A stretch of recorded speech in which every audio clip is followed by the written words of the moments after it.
Welcome to the Serious TV Drama Podcast. I'm Scott, and with me once again, the Lion of Winter to my lying little Yenta, it's Dan. Hey, Dan. Hi, I have no idea what you just said, but I appreciate it nonetheless. Well, yes, I use a very non-Gentile phrase, so you wouldn't know what I was talking about. Yenta, it's a Hebrew thing for, like, gossipy, kind of schmucky kind of person. Someone always gets in your Oh, business. Yeah, so figuring out going to be... Yep. I think you're generally well behaved, but Oh, that's yeah, just me. on the podcast. Outside the podcast, not so much. But to keep us, or at least me, on the straight and narrow, and joining us once again, the Atticus Finch of our guest podcasters, we welcome aboard Brian again. Hey, Brian. Hey guys, how are you? Glad to have you back, Brian. There's nobody I respect more. Oh, thank you, Dan. Oh, this isn't the comedy one. Never mind. I was just saying, oh my God, that's the nicest thing I've ever heard him say to Brian. Ever. Oh God, I thought it was like Bizarro Dan had happened here.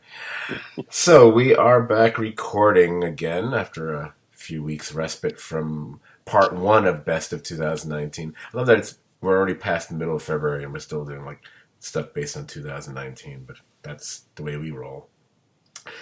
The previous podcast, as our listeners will recall, was based around comedy. So we are finally going to get to what this podcast was built on. Dramas, TV dramas, serious TV dramas. Hey, Dan, I forget. Did I realize, when we first started the podcast and we were coming up with the name, did either of us point that to each other that the whole STVD thing looks like it could be like Scott TV Dan? I think we noticed it like a little bit after the fact, and we were just like making like an STD joke. Yeah, no, it was totally an STD joke. Yeah, I remember that. So it ended up working perfectly, but it was just like incidental to our like juvenile behavior. It was, it was totally by accident. I remember we kept wanting to come up with something that would sound like a communicable venereal disease or something. That is true. Which explains our ever widening listenership here.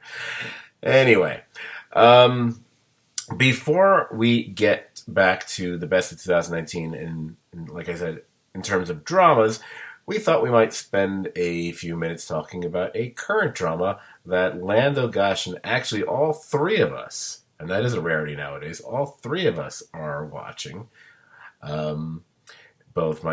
It's not that big a shock that I'm watching it or that Brian's watching it, but Dan is actually up to date on this one too, so that's as rare can be over the last year or two.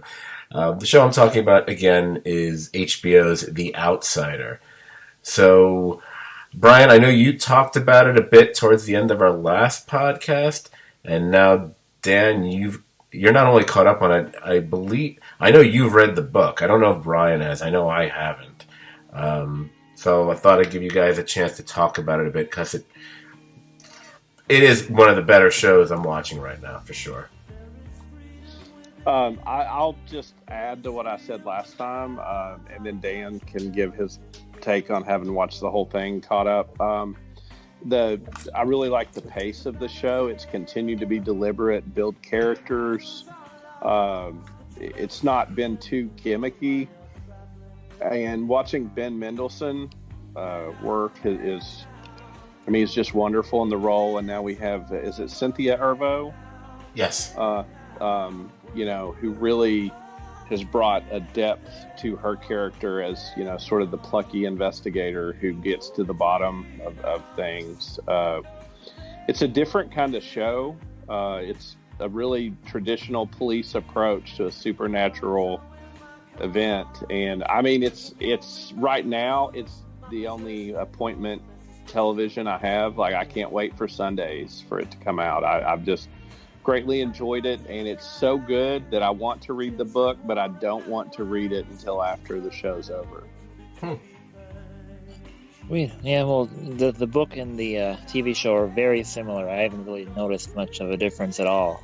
So I don't think you'll be disappointed in reading it. But it'll probably fill in a little bit more stuff than the show is, I would say. But yeah, it's a good show. I mean, I thought the book was pretty great, but this show is definitely not doing bad. Not all the King stuff ends up being super great, even though he's been doing pretty good for the last several years. But as his books go, this one has a better than average ending, I would say, just like quality wise, because sometimes his endings are just kind of like so this one's a little bit better, so hopefully that gives you something to look forward to, because the show should continue to do a good job with that. And yeah, it's just a good job. I think most of the episodes are directed by Andrew Bernstein, who was like one of the Breaking Bad the first directors for that show, so that's kind of cool. And it's just I like it. I like the performance of the guy that played Russ Langmore on Ozark. He's playing Jack. He's really strong, and I have to say it's one of the things that's a little bit better than the book. I mean, the character in the book is more one-dimensional, but he just I guess he does a good job playing those tortured whatever guys. So I'm glad that I suppose Bathan brought him over from Ozark to this, and he's just doing a solid job. I've really enjoyed the last couple episodes, how it circled around the secondary characters that you weren't sure you would see much of again. And in this recent episode where Alex rides in the car, with Ben Mendelsohn's character, and they talk, and there's sort of the story about when he was lost in the woods. And you get those little touches of the ensemble that are, the pace was not accelerated to just tell the meat of the story. It really delved into details, and I think it's been fantastic. Yeah, me too. I don't really have any complaints at all. It's good stuff. Scott, what do you think about it? I like to think of it as this should have been the second season of True Detective. Because it kind of feels like that, but with a supernatural angle to it. But beyond that, it has because the pacing is very deliberate, but I'm enjoying that because it's carrying it with the character work. By everyone you guys have mentioned already. I mean, I love Ben Mendelsohn in most everything I've seen him in, whether it's really fine stuff like this or his performance in the first season of Bloodline, or even when he's in something which may be a bit broader or sillier, like the bad guy in Ready Player One or the villain in Rogue One, for that matter. I guess he likes doing movies that have one in the title. I don't know. But yeah, I am enjoying it. Sunday night again. It's kind of got some good TV going on there. You got that, and you got your Curb Your Enthusiasm. I think I'm poised to drop the show that falls in between the two at this point, but it's definitely the one that I don't like to wait too long to watch. I try to watch it the same day or early the next day if I have to wait that long. And I can tell you that knowing what's going to happen, which I sort of do for the most part, it doesn't diminish anything for me. Just the show has really got a nice, good pacing, really tense. The music's really effective. And, I don't feel like, I'm not bummed out that I generally know what's going to happen to the characters. That's good. Yeah. Alrighty then. So I think we can just move on to the main reason that we're here tonight, which is to discuss the best of 2019 TV dramas. So without any further blather on my part, let's get to it.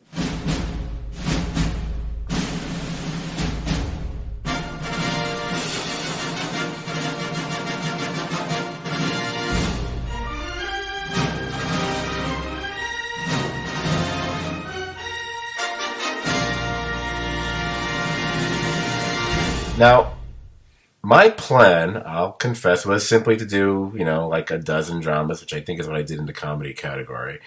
Problem was, with the comedies, that was kind of simple for me, because I had I think I maybe watched 15, 16, 17, maybe tops comedies over the year, and it was, I pared it down to 12, whatever.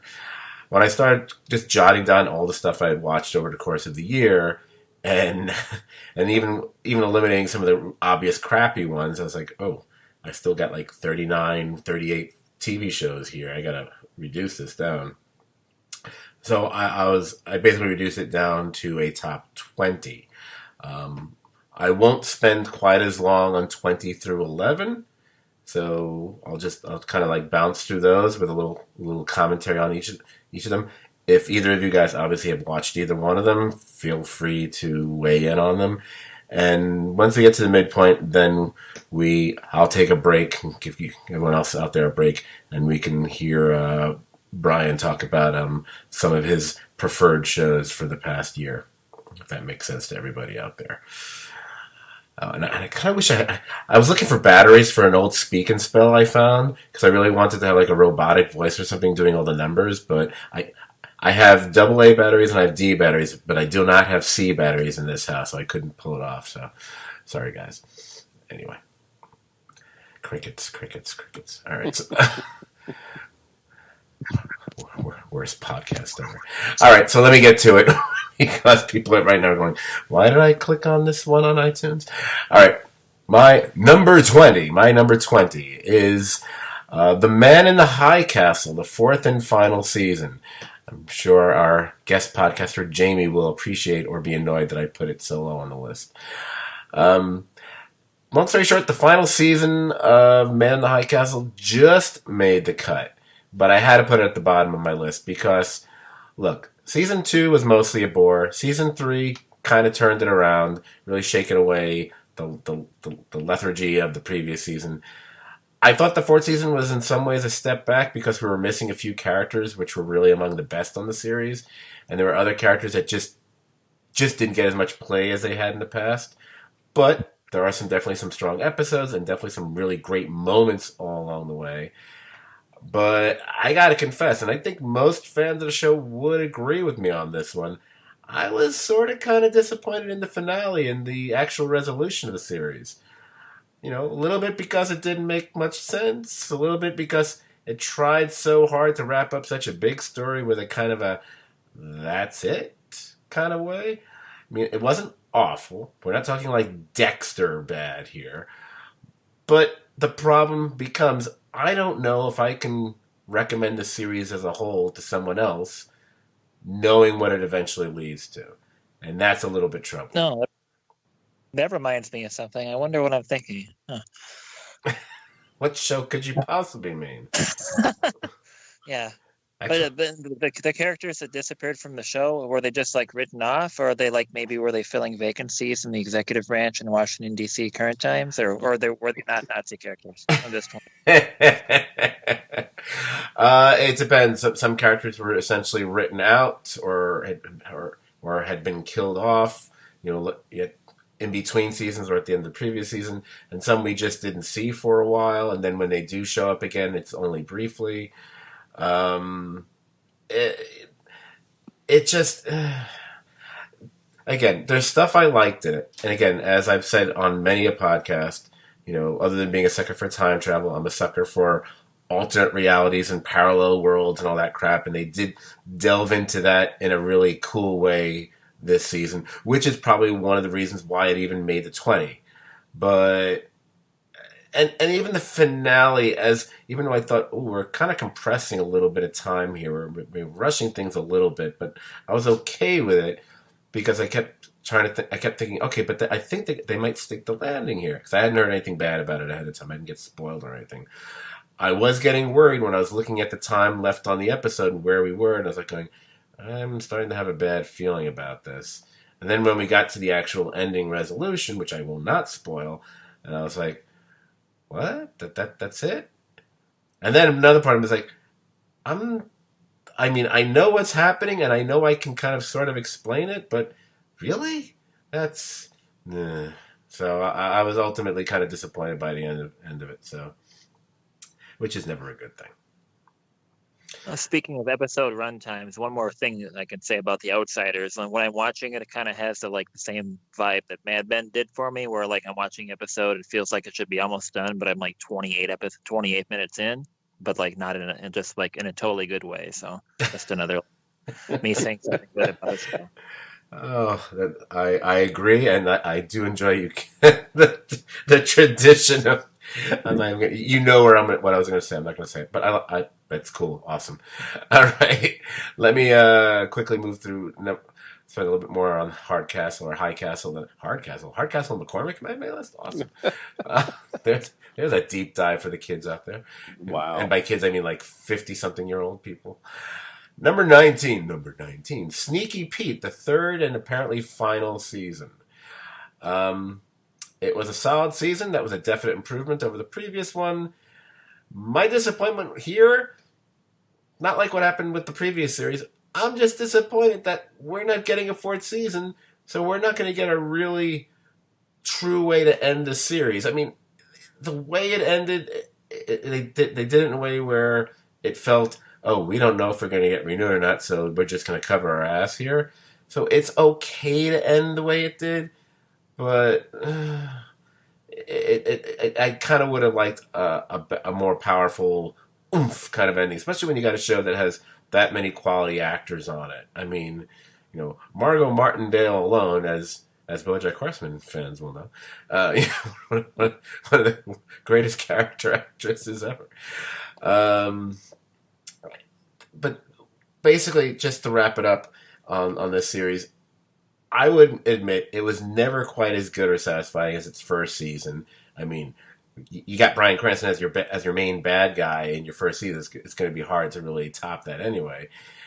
And I don't know if anyone who watched this season found anything interesting about that Lizzie character and those related storylines. And now I see that actress is now showing up on The Flash now, which is worrying me, but whatever. I just kind of found her irritating and cringe whenever she was playing a part in the plotting or scheming on the season. But that one character aside, I'm going to miss this show because of people like Giovanna Ribisi, the aforementioned Margot Martindale, and actually, I think it's Marin Ireland. She was fantastic this last season. Really good show. Really sorry that they couldn't pull off one more season on Amazon Prime, but whatever. I guess they didn't ship enough packages or something. I don't know what the fuck. All right. Brian, have you ever seen Sneaky Pete? I can't remember. I have, and I've watched it. I liked it. I'm like you. I think season 1 was its apex mountain. Yeah. Season 3 was good. It wasn't great. I thought it was good. But I got the sense they didn't know what to do with it. I thought the story told was good, but it wasn't outstanding. I think where you put it on your list is probably reasonable. 19, yeah. And in a show like that, I'm almost mentioning it just so people are even aware of the show, because it's not a very highly publicized show, clearly. So go if you guys haven't seen it out there, just go watch the first season. You don't need to watch the other two if you don't want, even though there are some fun things that do happen in both those seasons. But season 1's really a lot of fun. And again, Bryan Cranston playing an over-the-top bad guy is reason enough to watch it. Number 18 is Peaky Blinders Season 5. Basically a good, if not great season. It's still a compelling watch. It's still a show you gotta crank up the captioning and enjoy it for what it is. I am really intrigued about the show right now because there are rumors going about that they plan to have the show eventually end right at the dawn of World War II. That would be their end point for the series, which in a way kind of makes a weird sort of sense because the show began pretty much right at the end of World War I, essentially. At least within months of the end of World War I, if I recall. Anyway, back to the actual season. I would say, without spoiling anything, there are definitely a surprise or two this season. Much more so if you do not have a historian's knowledge of this era in British history, such as, like I didn't. So I didn't realize that a specific character who plays a very significant part this season turns out to be an actual historical figure as opposed to a fictional one, which probably helped one of those surprises I mentioned work out the way it did. I really kind of tiptoed through a minefield not to spoil that one there. Anyway, it's still a really good show. I think this one, especially when you're up to season 5, anyone who's been watches more than a couple seasons, they're either locked in or they don't want to watch these people anymore. So it's definitely got its hardcore cult following. I know certain people I run into a bar all the time. They bring the show up every other time I run into them, and I was like, yes, I know Peaky Blinders. Leave me alone. But definitely a really good show. Do you, Brian? I can't remember if you watched Peaky Blinders. Yes, love Peaky Blinders. It was sort of the. I remember watching it, and it still kept that tone of mixing the modern music with the period piece, and Yes.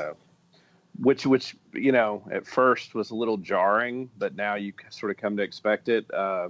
Love the actors, love the action on it. Thought this was an excellent season, and I too did a little research, and they've sort of weaved little bits of history through the show, but kept it entertaining. It's a period piece that's sort of cooler than your usual period piece, if you will.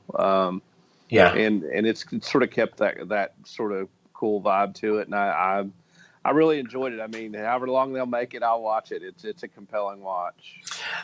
Also, I think what really works for it being, as you said, a period piece, because it's always been taking place around roughly the same time period as, say, a show like Boardwalk Empire did. Except this is over, in the UK as opposed to in America.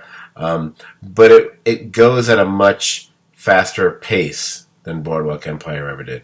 Now, granted, a lot of that's because every season's only 6 episodes instead of, I think Boardwalk Empires were like 12 or 13 or something like that. So they really kind of compress it. But it's also more about leaner storytelling and really getting to the point and not like, lingering on stuff the way a lot of American shows tend to do at times. So, but very good actors, very good show. It's and I'm glad and they're, like I said, the surprises really are nice when they happen in this season. As long as you didn't get spoiled or read anything ahead of time, it's kind of cool. Mm-hmm. I agree. My number 17 is The Handmaid's Tale Season 3.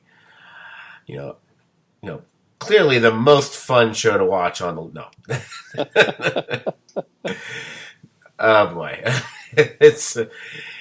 Handmaid's Tale Season 3, the pitch line is this. If you love The Leftovers Season 1, boy, do I have a show for you. And you have to realize that I'm someone who actually does not care very much for season 1 of The Leftovers. It's a weird phenomenon where I have to try to recommend that show to other people, but I'm, unlike many of our friends and listeners, I guess, I am not a big fan of season 1, and I will never be convinced to be a fan of season 1 because there's too much stuff I hate about season 1, from the opening credit sequence to the ridiculous thing they build up to for the entire season, which still I get angry just thinking about. But season 2 is brilliant. Although someone might ask, why did you even watch season 2 if you didn't like season? I was like, I don't know. I don't know. But anyway, back to that's a list for a different year. Handmaid's Tale. Look, yeah, it's not exactly a fun watch, but I gotta say, especially this season, when you add people like Bradley Whitford and Christopher Maloney to the cast, I mean, that definitely gave some spark to the season, I thought. I have to admit, it's a show that I keep wondering how they're eventually going to resolve and finish this show. I mean, I have my suspicions. I think we all do. There's a couple ways I think they can go, but I'm just curious to see how long this goes on and we don't do it. Will there be a happy ending for June? Will she end up dying while saving her daughter or something like that? Will the whole regime in Gilead or DC be overthrown? I mean, these are the reasons I'm coming back for the 4th season and beyond, to see where the heck they're going to go with this. But I definitely, again, not fun, but I definitely enjoyed the 17th season. My number 17 choice, which is season 3. Wow, 17th season, holy shit. Yeah, it was. I liked that this season there was still the dynamic of, her commander and his wife, played by Yvonne Strahovski, or Strahovski, however you say it. I have no But idea. but they moved away from just she's nice, she's evil, she's nice, she's evil. And there were touches of that, but they moved on to some other characters, like you say, with Bradley Whitford, and sort of moved the story away from the dynamic it had, and added pieces that I thought really added to the story, and also allowed some of the other handmaids and the other people to play bigger parts. And I really liked what Ann Dowd did Oh yeah. in that season. Well, she's basically another Margot Martindale there. So there you go. Oh yeah. Although I And a character from The Leftovers. and the character, yes, and the canceled way too soon. Good Behavior. Ugh. Kills me that show's not. Did you ever watch that show? Good Behavior, Brian? I did not. Oh, it's so good. Ah, fucking TNT. Anyway, number 16 on my list. Number 16. Stranger Things season 3. Look, I'm on record as having a lot of issues with the second season of Stranger Things. So I was more than pleasantly surprised to see this season. I felt it really bounced back. I thought it really was a major improvement over season 2. And again, much like what we were just saying about like Handmaid's Tale, whatever, cast additions really helped the season tremendously. Like Maya Hawke as the Robin character, and expanding the roles of Max. I guess that's Sadie Sink who plays that character, and Priya Ferguson, who is Lucas's little sister Erica, who basically steals every moment she's on screen, I think. Yeah, once again, it still doesn't hold a candle to that first season, and probably it's one of those shows which will always be, its first season was always going to be its best season. And maybe if I had any slight criticisms, they were building up and playing with the mall concept the entire season. I kind of wish they made better use of it in the finale, because it felt like they could have done more with it. But that's kind of a middling kind of criticism in my mind. I thought it was definitely became much more of a binge-worthy show, where it's like, okay, I have to watch the next one kind of a show. I definitely knocked off that whole thing in a weekend. So I was happy to see it kind of recover, because, I love season 1, and I was really kind of about season 2. So this kind of brought my faith back in the show, I think. Yeah, it was enjoyable. And much like the Harry Potter verse, Stranger Things every season gets a little darker. Mm-hmm. And there was some pretty dark stuff this season, where people actually die, and it's not this threat that doesn't materialize or is hovering. The threat becomes realer and realer. Mm-hmm. I like that. But just to be honest, I mean, let's be honest. As a kid who grew up in '80s malls, seeing that, the set design, the food court, I thought it really captured something and added life with the characters that they could bring into the relationships from the mall. That really added something to the show, particularly the, you said her name and I can't remember her name, but the girl who played the Maya Hawke. It's because it's yeah, Ethan Hawke's. I think it's Uma and Ethan's daughter, if I'm not mistaken. I think that's right. But I mean, I just thought she was, if not the MVP of the season, damn close. Damn close, yeah. Well, I thought they did some course corrections from mistakes I thought that were made in the second season. Like keeping a lot of these characters separate from each other in season 2, I think worked against the show, among other things. Again, I thought it was almost I don't know if it was an expected gag for the entire season 2, where because it's all 80s based. So what are 80s sequels? Basically, they were retreads of the original, only bigger, bloated, and kind of half as smart. And that's what I thought about season 2 of Stranger Things. And this one was kind of like, oh, it kind of got back on track. It beat the sequel, disease. And they certainly hinted at what was going on with little Easter eggs throughout the season, which I kind of called out before I even saw them. Like, there's aspects that are like The Thing, and then they start talking about The Thing, and oh, this kind of reminds me of the movie The Stuff. And then all of a sudden, the next episode, I see a movie marquee with The Stuff, and stuff like that. So, no pun intended. So yeah, I definitely enjoyed the season. I was glad to see it show up on my list again, because I think I had left it off the last time around, or can't remember right now. Anywho, number 15. Oh, a show that we actually podcast about here, Legion, the third and final season. Again, another bounce back, I would say. Minus that bizarre giant pig thing, whatever. I still don't know what the point of that was, and I know there wasn't a point to it, and that just annoys me. It's like the fact you even spent $5 on that special effect, much less probably hundreds of thousands. Just anyway, okay. This I thought was an improvement on what was at times a frustrating second season, as all three of us can, to at least some level, kind of attest to. I know some people who are friends of mine, really kind of chafed at how that season ended, with the whole David apparently becoming the villain. But I didn't think that's entirely accurate, and the third season doesn't really shy away from the truly bad things he did in his own, delusions. But overall, as we talked about on this podcast, if people remember who actually watched the show and then listened to those podcasts, there were definitely some truly wonderful scenes and even overall episodes once season 3 gets moving.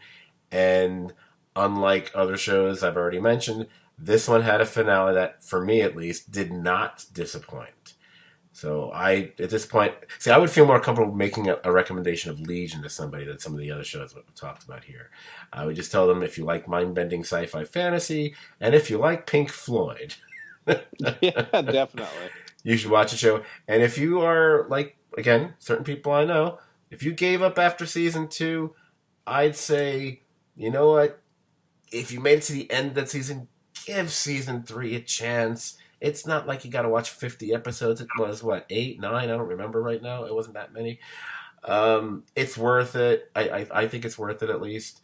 And also it really might benefit from a pure binge where you can just watch them, all within the course of, if not a day, then over the course of a week.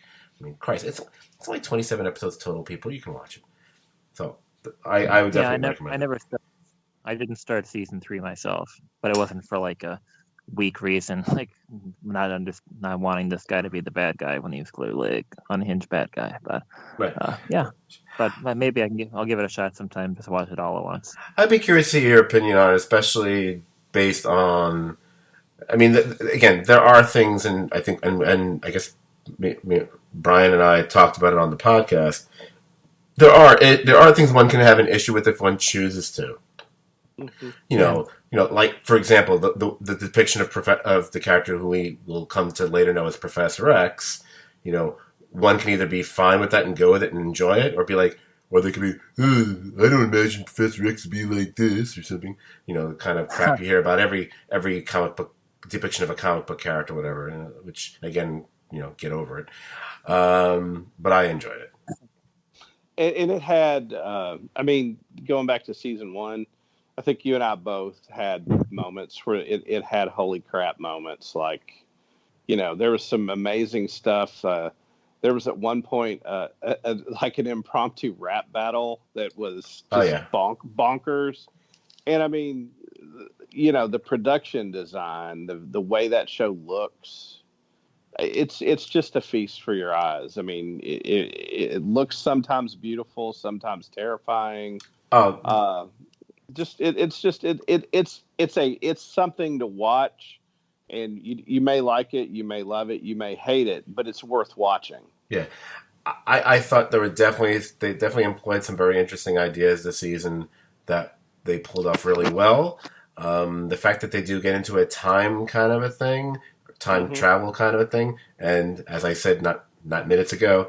I'm a sucker for that. And they depict it in a way I hadn't seen before. And I'm always up for a new, fresh way to go about the concept or how you play out the idea of time travel. So I was like, oh, okay, that's different, interesting. And there's another aspect of the series of this season I really adored, and I don't want to spoil it exactly. All I'll say is, like, if you're watching closely and you're like a classic Beatles fan, especially of the animated film Yellow Submarine, there will be a certain aspect of this season I think you will enjoy quite a bit. Because it clearly was an inspiration for something that no one can tell me otherwise. It just, come on, it clearly has to be. And that's what I'm going to say about that. Absolutely. And if you want to know what I'm talking about, go back and listen to our podcast, because I'm pretty sure it was mentioned 18,000 times on the podcast. All right. Humming right along, we are at number 14. And I know, Brian, I know you watched this show. I'm positive of it, because I think I've heard you refer to it online. Number 14 is Killing Eve, Season 2. All I'm going to say, it's a damn fine show. And that Jodie Comer? Yeah, I'm not sure. Comer. Had a feeling. The fact that her character's name is Villanelle alone makes me laugh every time I think about it. But that character, she might be one of the most watchable characters just on television, period. I was tempted to place this season higher than 14. The only real reason I didn't was I did feel at times there was a slight sense of, I don't know, redundancy or running in place with the series during the course of this season, which, again, and sounds like a mantra I'm going to keep saying. So the second season wasn't quite as strong as its inaugural season, but still really good. Still something more than worth watching, and still makes me just look at Phoebe. What's her name? What's her full name? I can't. Phoebe Waller-Bridge. Yeah, the fact that she's the creative force behind this and Fleabag. Wow, she's like the Billy Wilder of television now, and she can act. So, but yeah, I really enjoyed the season. It kind of tells you how good I think the rest of my list is. The fact that I lodged it all the way down here at number 14. Yeah, I enjoyed this season too. I agree. It wasn't season one to me, and I thought I had the only problem I had with this season. I thought there's a little too much of Eve and her husband, not them, but the disintegration of their relationship. Mm-hmm. I thought that drug on a little longer for me. He either was super patient, or they just wanted to show her being pushed. But I mean, overall, it's a great show. Like you say, I mean, Jodie Comer just absolutely comes alive on the screen and lights up. She just takes over and has really been powerful in that role. And her juxtaposed with Sandra Oh makes for some great television. Oh, yeah, it's funny though. I've come to enjoy her character, or like her, or even like her character more than Sandra Oh's Eve character. There are things about Eve that kind of are starting to bug me out just a little bit, or where I see where her character is going, and part of me is kind of going, "Really? Is that where we're going to go with her character now?" But I go with it because they didn't quite go there, but they came really close. Or maybe they did, and I don't remember. It's been a while. But anyway, it's a very enjoyable show. It's definitely worth watching. People, check it out if you haven't seen it. I'm sure you have. Okay. Number 13. 13 show is, hey, look at that. Veronica Mars, which I guess would technically be its fourth season. Basically, this is a welcome return to what I and many, many other people feel is probably one of the most underrated and perhaps criminally underseen shows of the early 21st century. A show that was always a very solid blend of humor and drama, which actually is able to maintain an actual mystery throughout the course of a season, as it did brilliantly in season one, and just almost as brilliantly in season 2. Season 3, but here, Veronica Mars and her dad, Kevin, who are easily two of the most likable and enjoyable TV characters of this century. It was just great to have them back for an entire season of shows rather than that, I felt, a kind of iffy crowdsourced movie they did a few years ago. I didn't love the movie. It felt like, hey, look, they're back on the screen, and that's really all we're getting. Who cares? But this season, I thought was really a lot of fun. Just a good season, really worth watching. I did not catch this season of that yet. That's in the queue. Definitely check it out. Curious if you'd watched the show in the first few seasons, whatever. Without, again, I'm trying my best not to give things away in case people haven't checked things out. Something major does happen in this season, and it might have been a somewhat polarizing thing for fans of the show. Something that happens with a specific character, and that's about, I'm going to remain that vague so I don't want to give anything away at all. I didn't have a problem with it. I was fine with it. I thought it was a bold choice. Some people got upset by it. Some people need to grow up. No, I'm just kidding. But you can't do that to my character. Oh, shut up. All right. I'm hoping we get. I think they're going to do a 5th season. I'm not positive about it. I think they are. I'm pretty, especially now that The Good Place is over. She certainly has time. So, Right. Yeah. All right. So now we are to what the list should have been all along. My dozen dramas. Number 12, and we talked about this earlier. Number 12 on my list was Russian Doll. Now, as we already have, one can debate whether this is a comedy, a drama, dramedy, whatever. As I said, I think of this as a drama with comedic elements. It's got this whole Groundhog Day setup, which, I can see people thinking that's gotten a little tired over the years. A lot of shows have tried to pull that off. But I thought they did something really fresh and very addictive with it. And the fact that the episodes are all just 20-something minutes long really makes this a very brisk and enjoyable ride. This is a show you really can binge in a day, which is kind of nice. And you know what? I am not really a fan of Natasha Lyonne. At times, I could pretty much take or leave her on Orange is the New Black. But she is really top-notch on this series. And finally, I don't know what the hell they're going to do for this announced second season. That it makes no sense to me that they've announced a second season. But hell, I'm going to dive into it the very first day it's available on Netflix because I'm dying to see what the hell they're going to do. But I can't conceive of how do you do another season. But we'll see what they pull off. I don't know. It was, to me,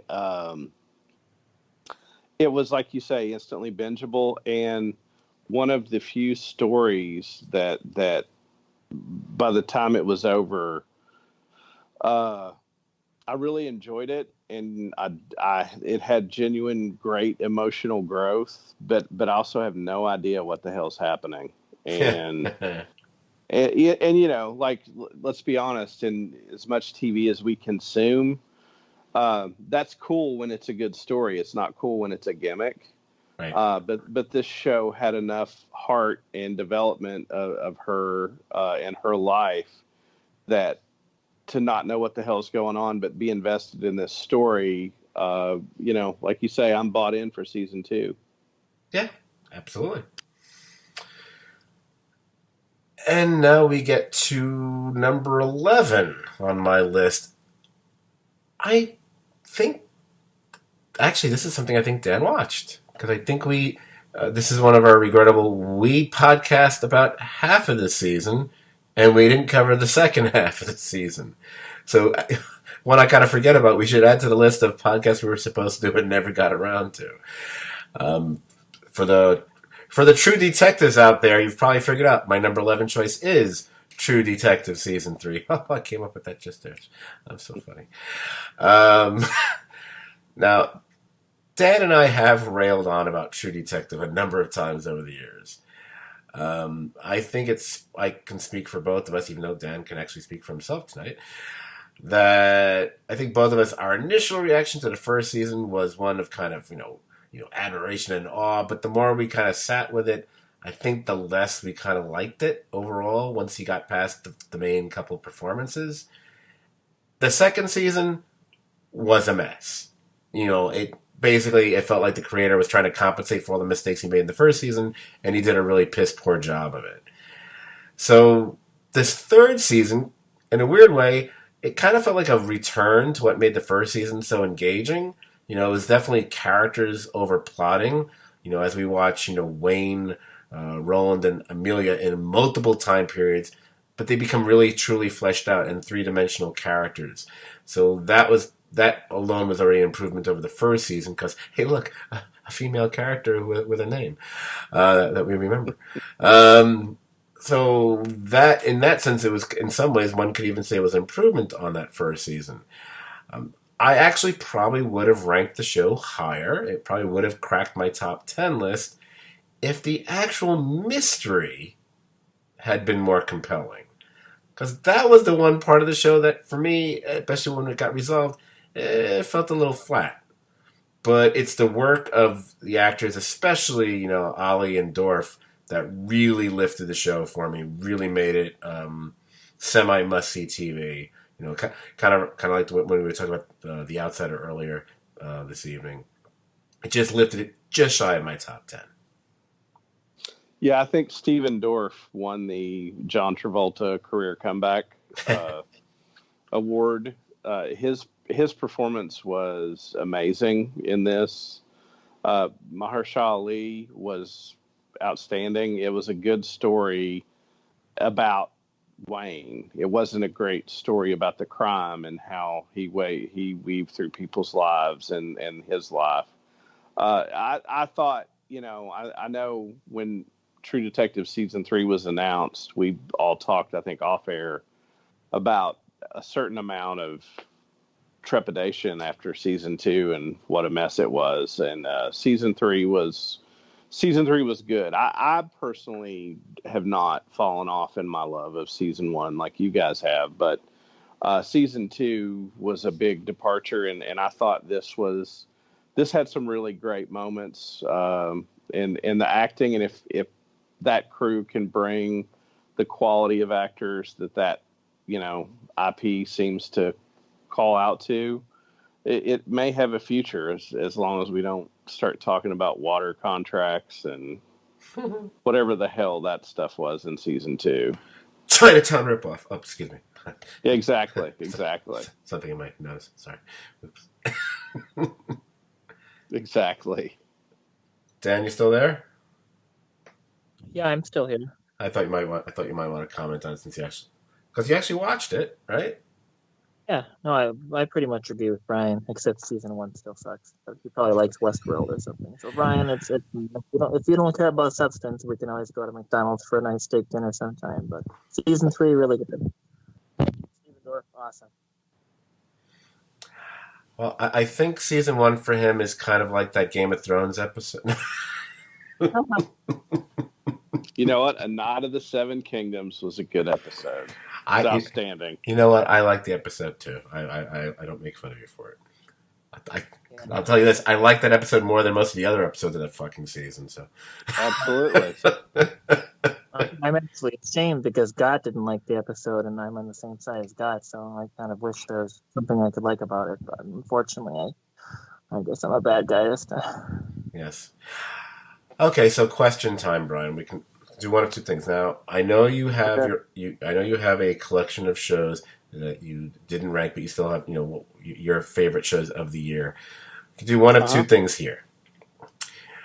We can take a break right now because obviously I got my remaining 10 to go, and you can discuss your shows. Since you don't put them in ranking order, they don't technically steal the thunder of the rest of my list. I don't really, and who the fuck cares anyway, because it's a podcast. So if you want to talk about them now, I'm more than willing to take a step back and let you take over here. Unless you want to do it later on my list, before I hit like the top 3 or top 2. It's up to you. Whatever you prefer, we'll go with. I'll tell you what, I will talk about one of them that I know is not on your list, and the others, I'll see if we match. Oh yeah, that's right. You know what? Probably a lot of except for whatever the one you're mentioning. Some of yours are probably the rest are going to show up on the rest of my list. I hadn't thought of that. Okay. Yeah, so we can go back and forth on the ones that match, but the one I'll talk about is maybe the biggest surprise, and I've encouraged Scott and listeners to watch it, and that's Doom Patrol. Doom Patrol is a DC series, but deals with loss, grief. All of the characters are somehow scarred, disfigured. Something has happened to change them in a material way, and that has led to reflection on their lives, and they're brought together by the man who tried to help bring their lives back together. And it was really a shock to me that of all the shows in the comic book universe, had some real heft, had some humor, great performances, mostly, and I believe it was probably voice acting, because a couple of the characters you don't see their face, but is it Matt Bomer? Yep. Matt Bomer and Brendan Fraser both give amazing performances in it. There are amazing performances by other members of the cast. Timothy Dalton on the cast. Really, really enjoyable show. Alan Tudyk as a villain. I just it shocked me, and it shocked me not that I liked it. It was absurd, but it really had a heart for dealing with loss and what it means to have powers but not be seen as human, to be seen as other, and not be seen as a valiant crime fighter, as someone who would be looked up to, or kids would want to pose with, to be looked on as kind of a freak and a monster. And so I really recommend it. It's very mature. It's very MA. Lots of language. But I just thought it was a great show. And I would be curious if Scott and Dan ever watch it, what they think of it. But it was a real big surprise to me and made my list. Well, I am a very big fan of the actual original comic book from the Silver Age, i.e. the 60s. I have them all collected in various DC archives, and when people would knock DC for being kind of boring and stodgy and whatever in the 60s, whereas Marvel obviously wasn't, I would say, well, some of DC stuff was like that, but they did have comics that were just as fucking wild or out there as Marvel's were. And one of the first ones I point to is the Doom Patrol, which is basically it's just what Marvel ripped off the X-Men from. And I will say that till the day they bury me or cremate me or whatever, because X-Men is a total ripoff of the Doom Patrol. So I've been interested in the series just based on that. Not to mention there are later incarnations of the Doom Patrol which are very well regarded in comic book circles, that were written, like the later version that was written by Grant Morrison, who's considered one of the better comic book writers out there over the last 30 years and such. So I am very curious to see it. That was one of the 3 reasons I wanted to get DC All Access. I just have, for whatever reason, just not gotten around to it. Plus, I suspect once I get it, I'll only be able to watch it on my computer rather than be able to watch it on my TV, because I don't know if it's going to show up on the PS3 in the other room or not. So, but it's only like $5 or $6 a month, so I could probably just pay for it for a month, watch everything I want, then cancel if I wanted to. So, well, I highly recommend it. It's I went into it knowing a little of the Doom Patrol. I don't have the breadth of DC comic knowledge that you do, but I went into it knowing basically the skeleton of what the Doom Patrol was, and was pleasantly surprised with the direction they went and the way they went. And to probably not be the hugest budget show, had really good effects, really good performances, good costumes. And I thought it was really, it really surprised me. Yeah, and I believe that they are bringing back, unlike the whole Swamp Thing debacle, which was one of the other reasons I wanted to get that channel. But yeah, definitely, I do want to check it out. I'm hoping maybe I'll get myself a not to mention birthday present next month, and put down the $5 to get DC All Access. Maybe another $5 for CBS All Access, and I can watch that Picard show. Woo. There you go. There you go. Living on the edge here. All right, so it is time, therefore, for me to crack open the top 10 of 2019, at least in mine eyes. And number 10, I'm starting off with Dark, Season 2. Dark is nearly impossible to summarize in any brief fashion, so I'm not even going to try. In fact, as some may recall, we were supposed to do a podcast about the second season, but we didn't due to, personal life, time constraints for a few of us. And to be honest, even though Dan and I did manage to do, I would say, a pretty decent job podcasting about that first crazy season, the second one is actually more bonkers. And I was actually a little frightened of it. I thought it was just too daunting for me to try to handle, especially compressing that entire season into one podcast. So I don't know. All I'm going to say is, if folks out there, if you saw the first season and presumably you liked it, good gravy. You have to watch the second season. I'm pretty sure there's a little refresher for season 1 when you go to the Dark page on Netflix. If not, you know what? You can actually find one of those on YouTube, which kind of explains the entire first season to you in 5 or 10 minutes, whatever. Or you'll have to do what I did, which basically I had to rewatch season 1 because I just couldn't remember it well enough to watch season 2. But once you've done that, season 2, it's really terrific. Although I will warn some folks out there, you may start experiencing cranial aches and pains as you try to wrap your head around everything that happens in this season. Because I'm actually just thinking about it right now, and now I'm going, oh, this is why I didn't want a podcast. It's just, I don't even know what to say. This show is a greatly enjoyable Gordian knot that you just can't seem to. Every time I think I have it unraveled, that I have all the players and the pieces, I lose it. But it's really an interesting story. The direction it went, the further expansion of the universe of characters and timelines and things that happen.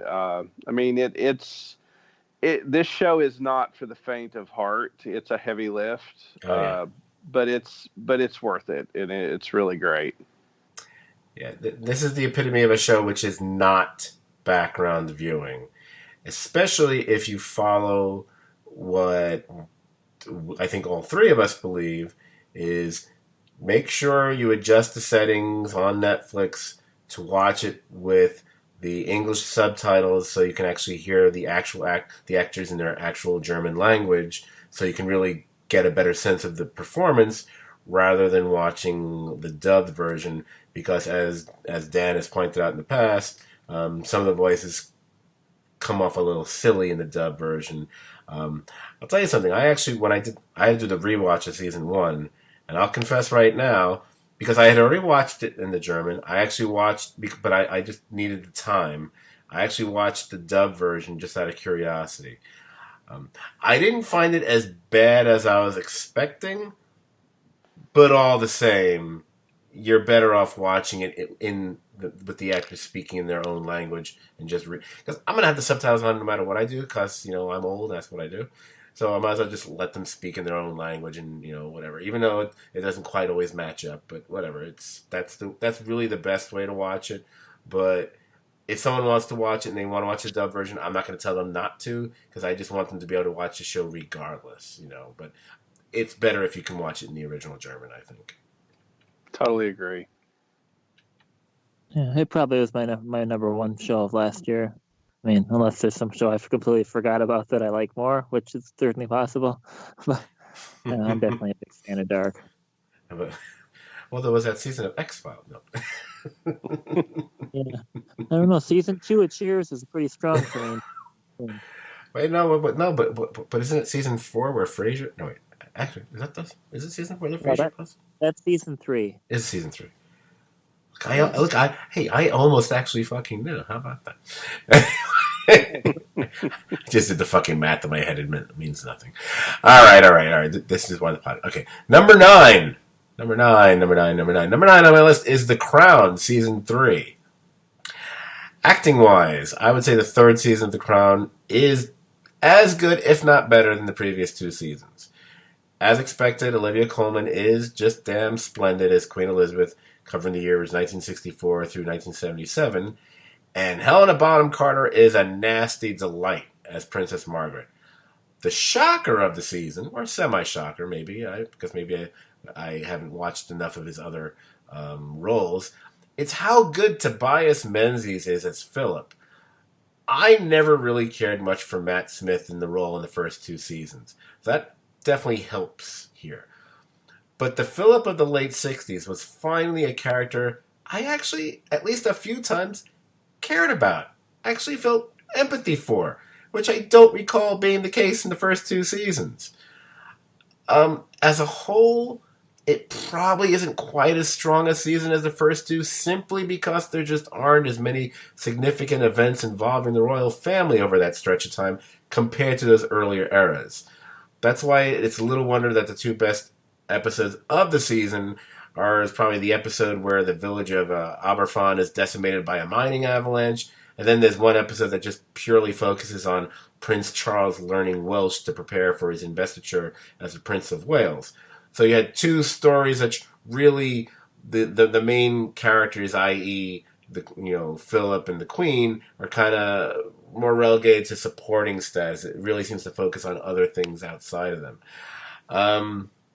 Still, perhaps, or just not perhaps, excuse me, despite is the more correct word here, despite the historical inaccuracies that really kind of abound on this show, and if you think the show is kind of spot on, you know what? Just go on Wikipedia or on the internet, and you'll find out just how many mistakes or we just don't care things that they do on the show. I know it's a historical drama. Obviously, we'll never know. I'm not talking about conversations that couldn't possibly have happened because we don't know what was said, in the rooms and halls of Buckingham Palace. Of course not. But there are things which are kind of significant, like, oh, that didn't happen at all. That's the wrong. That's like 3 years later. What they do stuff like that. So look, hopefully, folks are not watching The Crown and looking at it as a history lesson, because it's not. But it's still really great. And oh my God, it's the fact that we know that Gillian Anderson is joining the cast next season as Margaret Thatcher. Oh, I am so looking forward to that. And it just occurred to me, if the next season we're getting into the 80s, obviously, because we left off at the end of 77, and we're going to have Thatcher there. Well, they love to get whoever the current American president is at least once or twice during the season. So they're going to have to get someone to play Reagan. And I'm hoping, because we've already seen him do it once on Fargo? I want Bruce Campbell to show up again as Ronald Reagan. Was it Fargo that he shows up as Reagan? I can't remember. I think it was Fargo. Maybe. There's like one episode of a show that we've watched in the last few years where the insane casting of Bruce Campbell as Reagan. Was it? I just can't remember. Was it Fargo? I feel like it was. I feel like it was in the season 2 of Fargo, because the time period would be right. If I'm wrong, I apologize. I'm having just a brain fart kind of a thing here happening. But I remember him. Sounds right. Yeah. Okay. Anyway, so I don't know if Brian, I have no idea if you watched The Crown or not. So. Oh yeah, I've watched it, loved it, and I think that your point that they fudge historical stuff is true. But I can say, watching that show, that after episodes, I would go on the internet just to learn about what they talked about, like the Aberfan disaster and that stuff. So I thought it was an interesting window into a part of history that I don't know a lot about. And I thought the casting, when you lose Claire Foy, Olivia Colman's fantastic, but at first it took a little getting used to. But I thought it was wonderful. And like you said, I thought Tobias Menzies was amazing. The scene I think that to me spelled it out is watching him be like a child wanting to talk to the astronauts. Oh yeah, so good, so good. So good, and I just thought I thought it was a really good season, and I don't know that I felt as big a dip from 2 to 3 as maybe you did. I really enjoyed it, and I thought the tragic life of Princess Margaret, they really fleshed that out well, and Here's the thing. Again, this is another one of the shows that, in many ways, probably season 1 is still the quote unquote best season, although it's really close at least. But that's a lot. A lot is because of you had Lithgow doing his Winston Churchill, and that was really, there was some fantastic stuff with him in season 1. I just think there was some more interesting storylines in season 2 than there were for this season. And here's the interesting thing. As I said, Helena Bonham Carter, fantastic in the role. Absolutely fantastic. But we got a lot compressed in that one, I guess it was the final episode of the season, if I'm not mistaken, whatever, which kind of details the insanity and the fraying, the eventual, shredding of her relationship, which we all kind of saw coming 18,000 miles away. But, and she does have and there's an earlier episode with her and LBJ. Oh, by the way, perfectly cast Clancy Brown.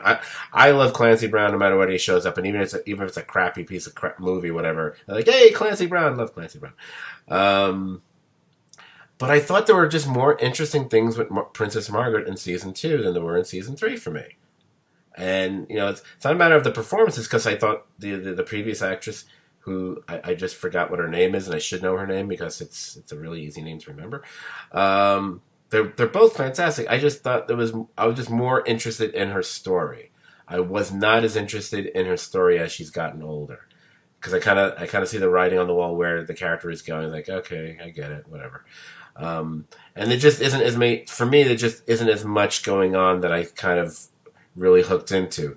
And as far as the historical inaccuracy, yeah, go look up all the stuff about the truth about Prince Charles and what was going on with him and his life and who he was interested in, whatever, and you realize, yeah, they kind of played really fast and loose with a lot of stuff there, which makes sense, because when you're watching the show, it's like it's too many things are just way too conveniently timed.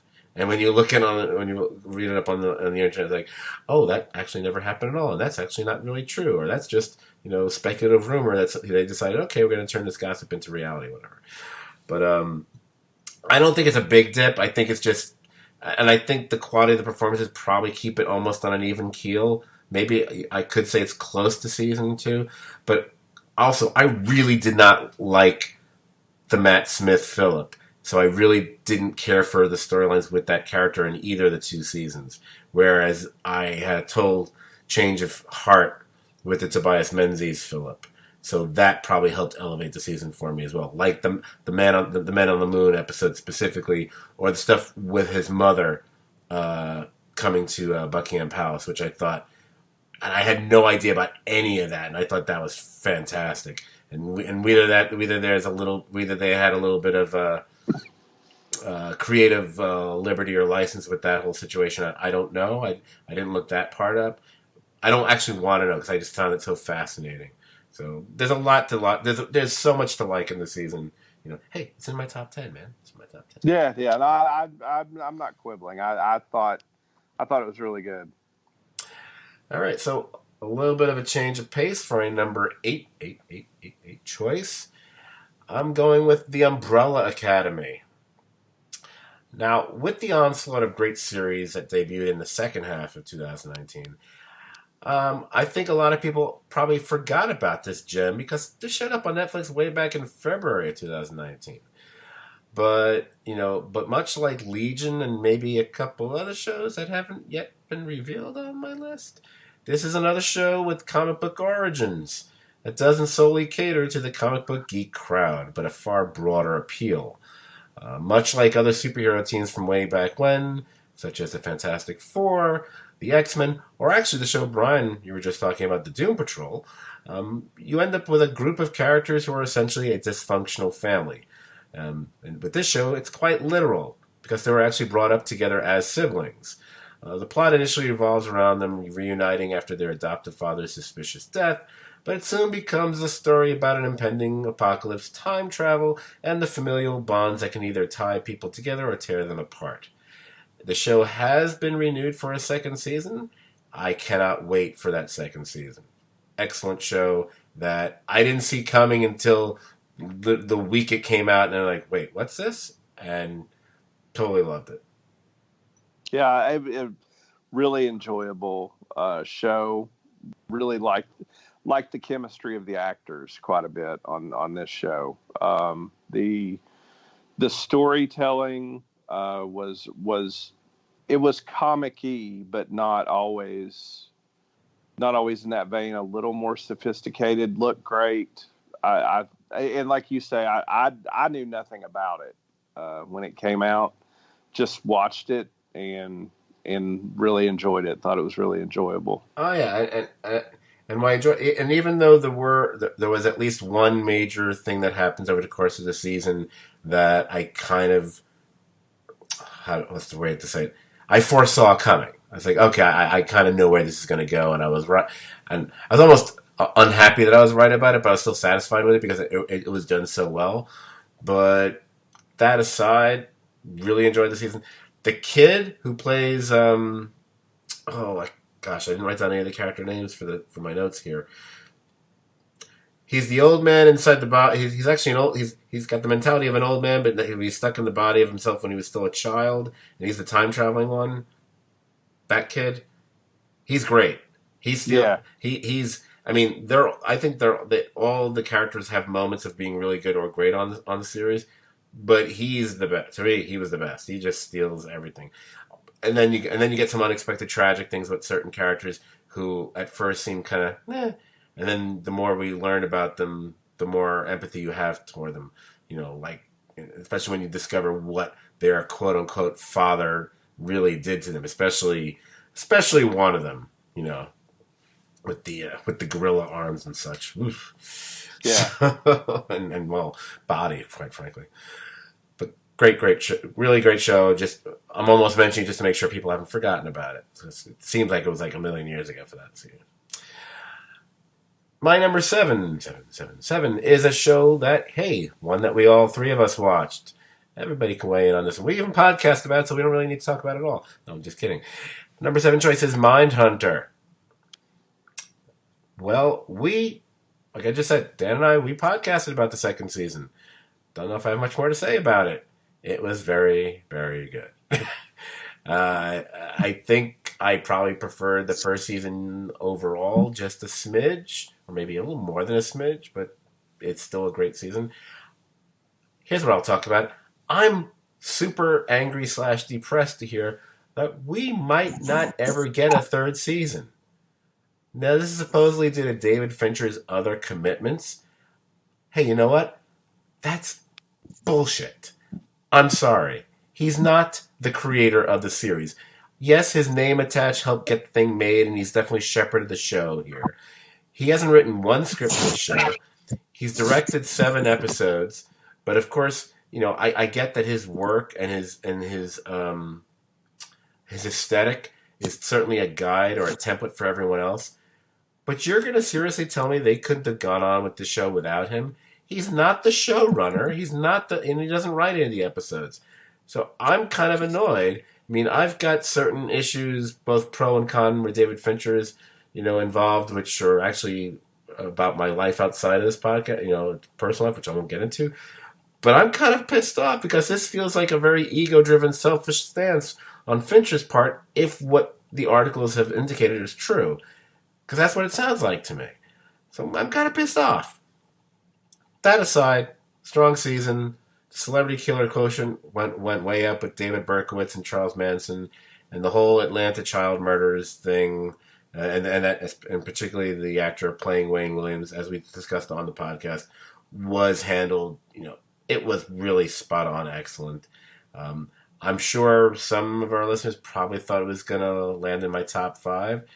The only reason it didn't, I just really enjoyed or was more riveted by the next 6 series on my list more than it was Mindhunter. But still, one of my favorite shows of the season, of the year, rather. This is one on my list, and I love this season. I love the stuff in Atlanta. I love seeing a recreation of the old Omni Hotel. I mean, the attention to detail on this show is just amazing. I like that we moved into the personal life of one of the characters in this in a big way this season with some rather disturbing events. And I like that dynamic switched. We saw more of a team in a way this season. And I really thought this show, by the end of this season, this is one of those shows I feel like was hitting its stride. And even if it's delayed a long time, I just hate that, because this is just really quality television and storytelling that if we lose it, I'll be really sad. This is probably one of my favorite shows to come along in the last 5 to 10 years. Yeah. And I hate it. I hope it comes back. I love Fincher. I love his work. But at some point, if you're not committed to something, let someone else who loves it handle it.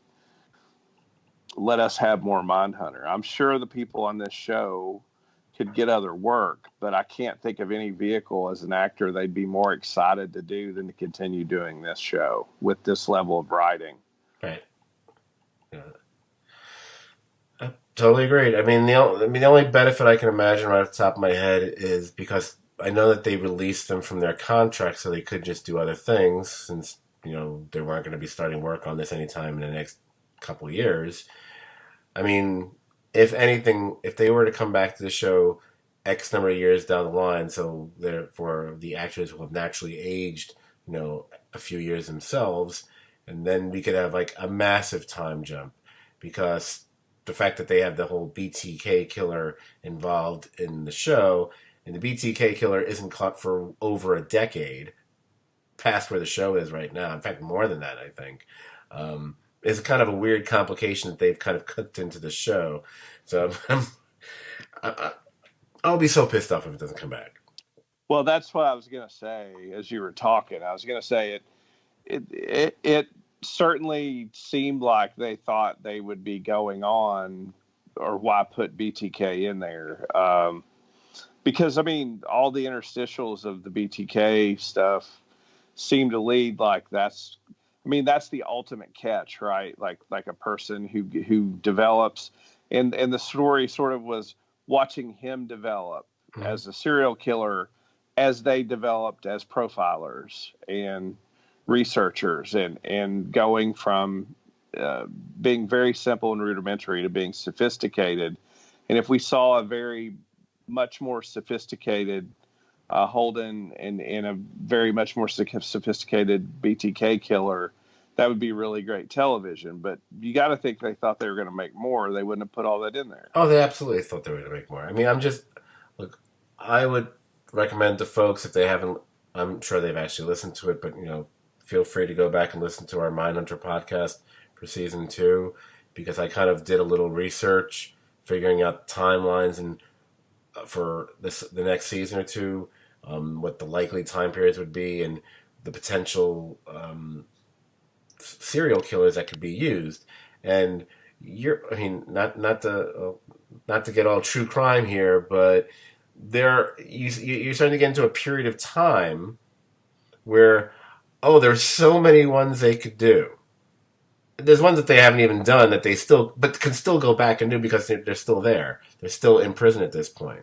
And we're talking like the most infamous names in the history of crime, or murder, or whatever you want to call it. Everyone from Bundy to Dahmer, Gacy is still there. I'm always shocked that no one's even mentioned John Wayne Gacy in these first 2 seasons because he had been caught already. But he's there waiting to be interviewed because he was on death row for quite a long time. All these possibilities are out there for them to use if they want to, and then plus whatever they would decide would be the focus of subsequent seasons. So it's kind of killing me a little bit. No pun intended. But yeah, okay. Rant over. I don't want to spend half an hour just showing how pissed off I am at David Fincher. Should I move on to number 6, or unless Dan wants to echo our sentiments, or he feels he's already talked about Mindhunter enough in the past? Yeah, you guys said pretty much the same thing. Whatever. I have the same thoughts as you guys. So would you have put? But you would have put Dark ahead of Mindhunter in your mind? Okay. I think so. I mean, they're both really, really good. I'm just kind of more into the super complicated stuff. Oh yeah. Well, plus Dark is freaking bonkers, so it gets points just for that.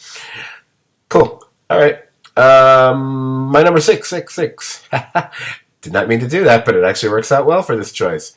Would be The Chilling Adventures of Sabrina Season 2.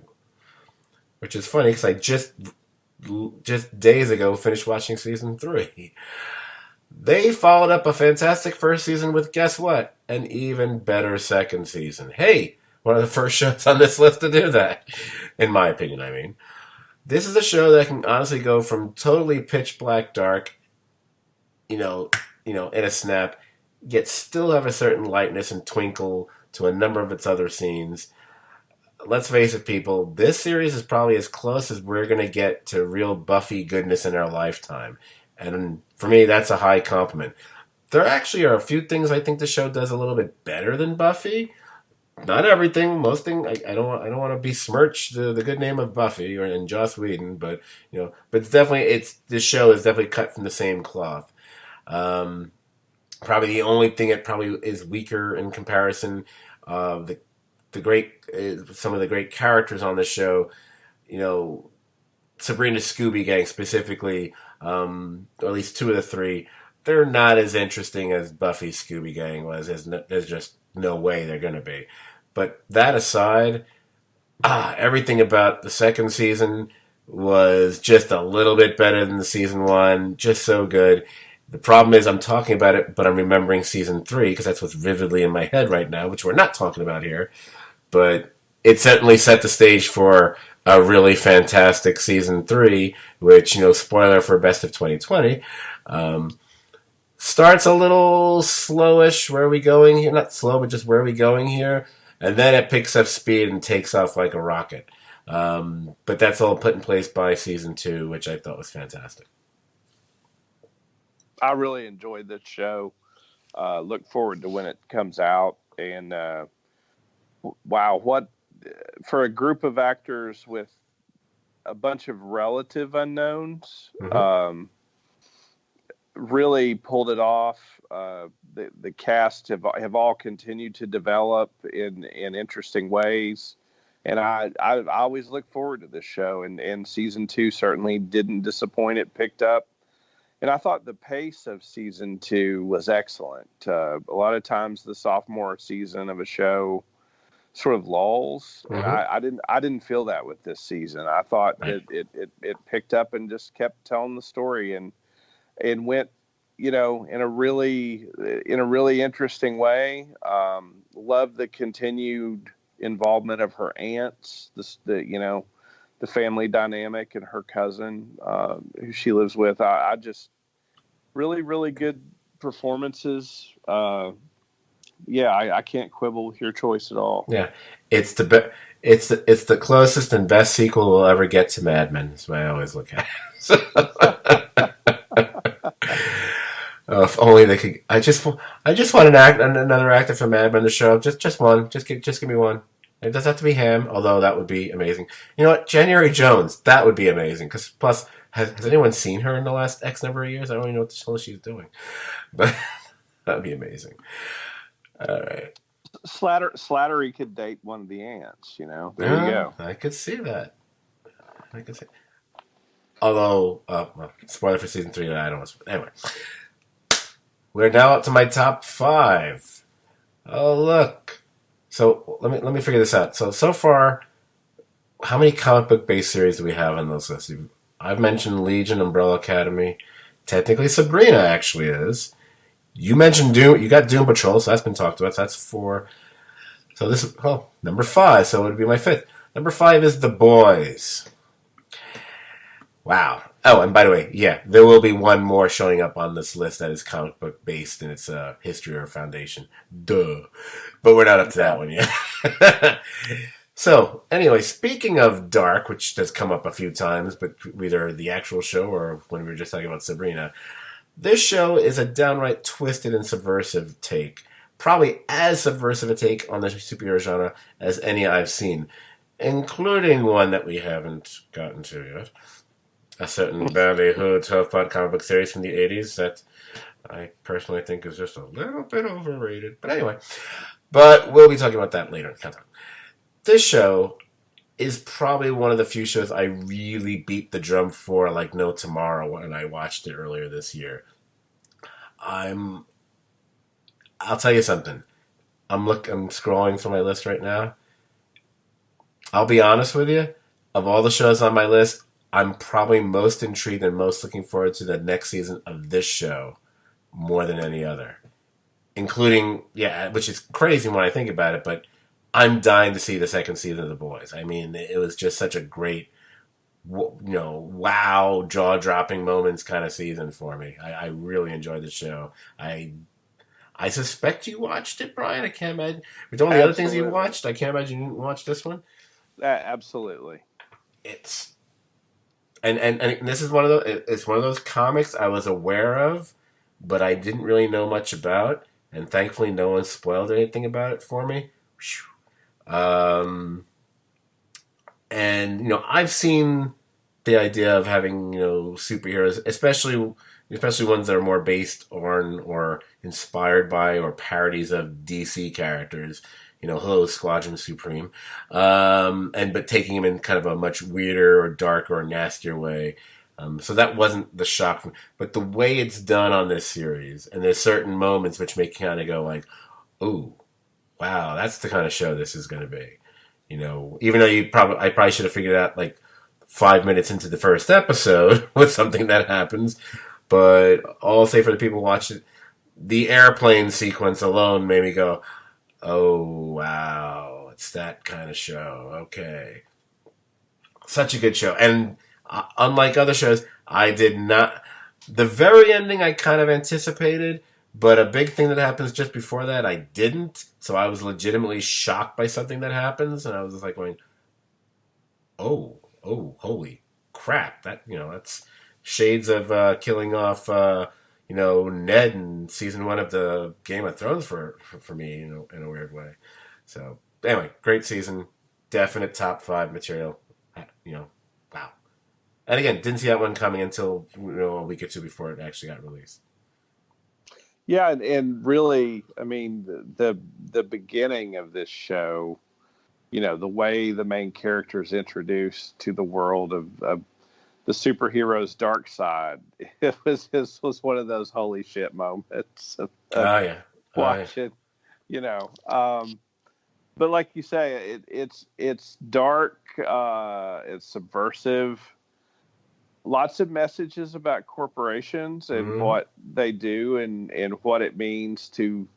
I almost wonder if it's not like, if that's not the direction we're headed with Disney and Marvel, and that when everything becomes that way, things get really interesting,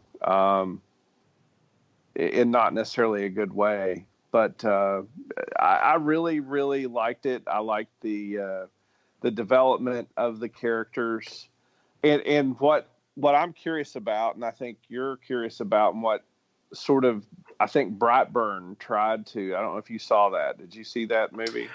I know all about it, and I've actually everything about it's been spoiled for me, so I know how the story turns out and what happens to certain characters. So, don't know if I need to see it now.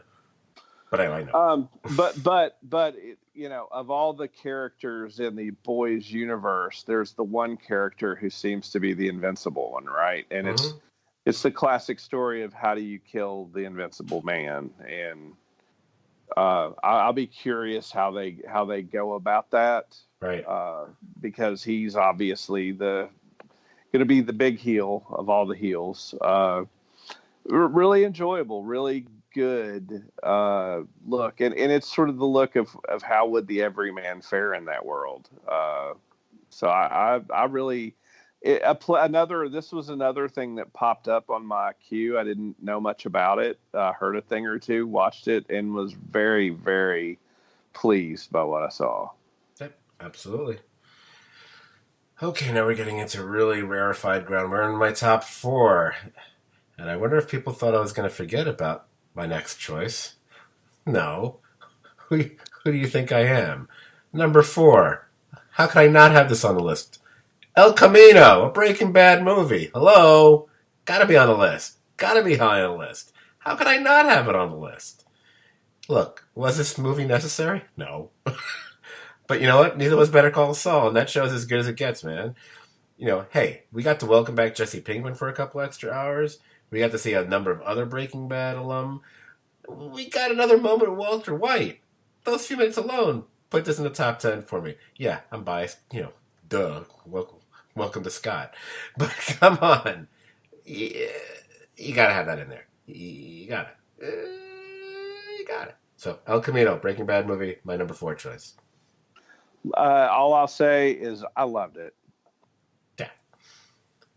You know what? I know we did a podcast. Was it all 3 of us, or was it just me and Dan who did the podcast? That's how bad my memory is nowadays. I think it was all 3 of us. I think it was. Yeah, I think so. Okay. I talked about going to it in the theater, and that's right. You got the theater experience with that one. So. I vaguely remember insulting Brian somehow during that podcast. I'm not sure how, but no impossible. Way. No way. It's probably because he was waiting for a moment where they'd all just sit around and like one character would just be singing to the rest of them or something. Well, I love that part where Badger just sings that song that goes on for like 20 minutes. Anyway. I love it. I love our inside baseball jokes on this fucking show. Anyway. Okay, so we are now up to the top 3. And I'll be honest, the order of the top 3 could be shaken up and flipped around. Any combination of these 3 slots for me would be legitimate. My number 3 could be my number 1, could be my number 2, and so on and so forth. They're practically interchangeable. But I'm all about ranking because, I like to rank people out and all. So my number 3 choice is Chernobyl. This 5-part series was beyond riveting, beyond jaw-dropping, beyond heartbreaking, and unlike The Crown, it was really educational. In a way where, once you take out a character that's really an amalgam of, probably 100 other characters, it's pretty spot on from what I understand. Jared Harris, Stellan Skarsgård, they're excellent in their roles. You know how good the series is? I think the series actually reminds me of Band of Brothers in terms of it's just being the best use of the television medium to not just entertain, but to engross and educate. Especially something like the Chernobyl disaster, which I would wager very few of us had any idea just how extensive it was and how bad it truly could have been. I mean, I've talked about this with friends of mine or, acquaintances or old friends where I used to work. Which dealt with stock photography and a lot of news photography. And the first several years I was working there, as a kid, teenager, early 20s, whatever, I was basically doing things with filing and categorization, whatever. So I would see all the, literally thousands of photos every week and going and matching up the correct captions and looking things up. And all the news captions on the Chernobyl photos, and there were file photos for Chernobyl because, we would work with people who do textbooks and whatever. The information was for the news captions was what was supplied at the time in the late 80s, whatever, by TASS, the Soviet news agency. So the whole thing about how even to this day that they've only said, what is it, like 37 or 41, some low number of people that died as a result to Chernobyl, even though by any rational person's accounting, it's at least several thousand, could be as high as 90,000. It was a massive disaster. But the only information we really had about it was whatever little bits and pieces we got out of the, at the time, the Soviet Union, and more came out over time based on, satellite photos that were taken by the U.S. and other governments or whatever, and kind of forcing them to reveal more because radiation had reached other areas, as far as, Germany or Switzerland and so on. But they still never got, the information came out in dribs and drabs, but never got the full story until, years later. And then you have this series. I watched it fairly recently. I did not watch it while it was on. I thought it was going to be one of those, the show's going to be like homework to watch. It's not. It's so worth watching. It may be the show, because it's only 5 episodes, of all the shows on this list, including the next 2, I would first tell someone, you need to watch this. And that's, even though it's not my number 1 or number 2 choice, I would tell someone to watch this before my next 2 choices. That's how good I think it was.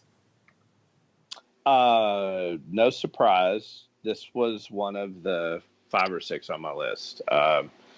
This and another show are tied for my best of the year. I learned about nuclear reactors. I learned about fallout. And I think probably to me, what was the most compelling thing about this, and I think you're similarly situated, is that I grew up, I was 10 to 20 years old in the 1980s. And I remember the Soviet threat, and Soviets were our enemies. And they were seen as a foreign land that were the main threat to us as children. And to see and watch the show and see the depiction of the heroes of that scenario who gave their lives so that disaster didn't turn into something unimaginable. And to for a minute forget that this was the Soviet Union, to just see this as people, and this was a problem dealing with people, to think about all the people in that town that were affected. And I think maybe one of the most affecting episodes was the soldiers going to hunt the dogs. You have to kill the animals because they're irradiated, right? Yeah, it's hard. Like the toll of this eliminated nationality, eliminated, a lot of things that we were sort of indoctrinated and grew up with, in a way that when I was done with this, I was deeply affected. I was deeply moved, and thought about how much I learned about what had happened, and how much. Think about the coal miners that they brought to dig the tunnel underneath, and the scene of those guys, the foremans of the coal miners, to come dig and help the men. I think in particular the scene, maybe one of my most affecting scenes of the year, was the guys would have to go out on the roof, and they would ring the bell, and they have to come back in, and you could only go out once, and if you touch that stuff, you're dead. Right. If there's so many great. Or when they get those 3 fellows to volunteer if they have to go in, through the water to turn those valves by hand, with the expectation that they would probably all die shortly thereafter because of their exposure to the radiation, despite what they were wearing and everything. And then the amazing postscript of that, when you find out that they had actually survived it. At least one of them is still alive to this day. Which, when you watch, the whole thing is, when you watch it, you think, oh wow, it's just there's so many things like that throughout the series. Jared Harris, I'm a huge fan of his for a number of different things. Not just Mad Men, of course, but many other shows and movies he's done. His girlfriend slash, I don't know if he's married her yet. I actually have her phone number, because I met her a couple times. But anyway, he's still with her. I saw him at the award show. She was sitting, I was like, oh, there's a link. Look at that. I should text her. And she'll probably, who are you again? We talked about karaoke like 3 years ago. Anyway, but she's still on my phone. Wow. Oh, but one last thing before we move on to my special section here. It's a dumb thought, I know, but I can't help it, especially because you're here, Brian. So when you're watching it, at any point in time, did you kind of wonder, hey, I wonder what Philip and Yeah.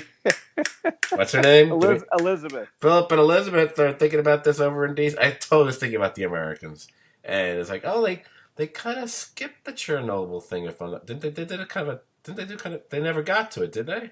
They never touched on that. I think it was just like mentioned in passing. I don't think it wasn't anything dealt with in any detail. Plus, they wouldn't have known.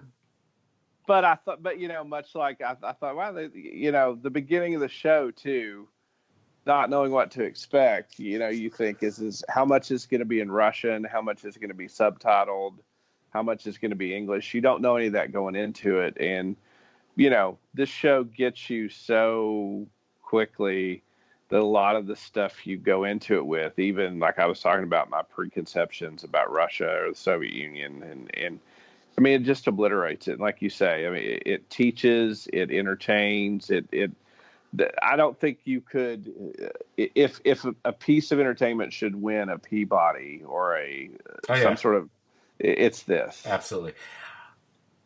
Quick question before I move on. If it's something that happens in the very first 3 or 4 minutes of a series, if I make a reference to it, am I spoiling the series, or is it not that big a deal since it happens like right in the very first, essentially the first scene? I don't think the first few minutes isn't a spoiler. Well, you know what I'm talking about, right? I do. Okay, I'll just make a vague reference to it. It's like, although I wish Jared Harris would stop taking these incredibly great quality roles that always end up with him hanging himself. That's all I'm going to say. Yeah. They did a little deep dive. Mad Men fan. I just spoiled Mad Men for people. Anyway.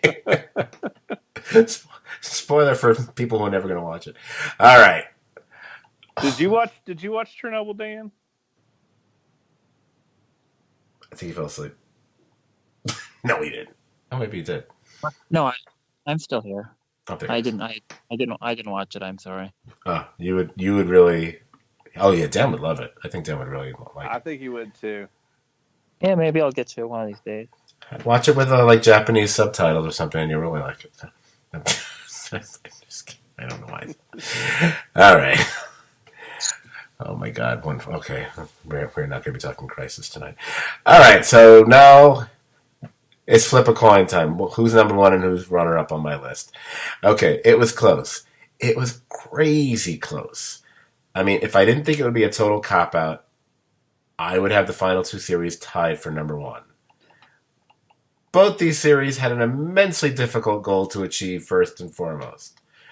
One had to legitimately use one of the most well-known, if not outright beloved, epochal comic book stories as the foundation of a series that was going to build an all-new story upon. A massive risk. Not just in pulling such a thing off, but also risking the ire of a fan base that, shall we say, can be less than charitable. The other show had to successfully bring to close one of the most unique and complex TV series ever aired. I mean, as hard as it was undoubtedly to end shows ranging from The Shield to Breaking Bad and beyond, few shows outside of maybe Lost, I guess, had as complicated a task as it was going to be to end this series. Both series pulled it off. How do I proceed? How do I pick? I decide I'll go to standout episodes. But both series had memorable, gotta talk about it with a fellow watcher as soon as possible kind of episodes. In fact, one can see both shows had a run of increasingly better and head-spinning episodes in the second halves of their respective seasons. The final 5 of one series, the final 9 or 10 of the other. That is not to say that earlier episodes weren't excellent as well. For example, the third episode, well, let's just say it already because we all know the shows I'm talking about, or at least one of them, Watchmen, is also superlative worthy. But as for the other series, and to clarify, in case anyone hasn't figured out, I'm talking about the fourth and final season of Mr. Robot. One can make the case that the season started off at an extremely high bar and generally never dipped below it. Now that might sound like I have Mr. Robot just a little bit ahead. But then Watchmen has the fantastic performances of Regina King and Tim Blake Nelson. Award-worthy stuff. Ooh, so then Watchmen's ahead. But look, Rami Malek easily did his best work of the series in the final season. As did Carly Chaikin. As did Grace Gummer. So that's a wash. It's a draw as far as the acting performances are concerned. And to be fair, I know full well which of these two is going to be the more popular choice. I know the one that Brian picked. That doesn't phase or influence me either. It still feels like a virtual dead hit. I think you should use the Prometheus script as a factor in your voting here. I think you need to be super vindictive. No, I'm using Cowboys and Aliens. Prometheus. I hate that movie so much. And I just watched Alien and Aliens back to back a couple weeks ago and marveled about how great those two movies are and how crappy Prometheus is in comparison. Popular doesn't influence. Again, Dead Heat. Oh, and speaking of and I was thinking about the guts and audacity of Lindelof, who great with TV and doesn't know how to do a movie to save his fucking life, apparently. And crew had in pulling off the beyond excellent Watchmen. And I was so close to making Watchmen the number one series. I'm going to put it in there. It's going to be my number one choice. And then I remembered how fucking tiresome and annoying most of those Adrian Veidt scenes were before we got to the end of the series. I mean, I love Jeremy Irons, but those scenes, some of them, they just took up so much time and just got more irritating for me to sit through. They were for me, the just get on with it already moments throughout the series. And that was a big negative on the series for me, although I loved everything else. But that really is what tipped the scales the other direction to make it official. My number 2 series of 2019 is Watchmen. And my number 1 choice is the fourth and final season of Mr. Robot.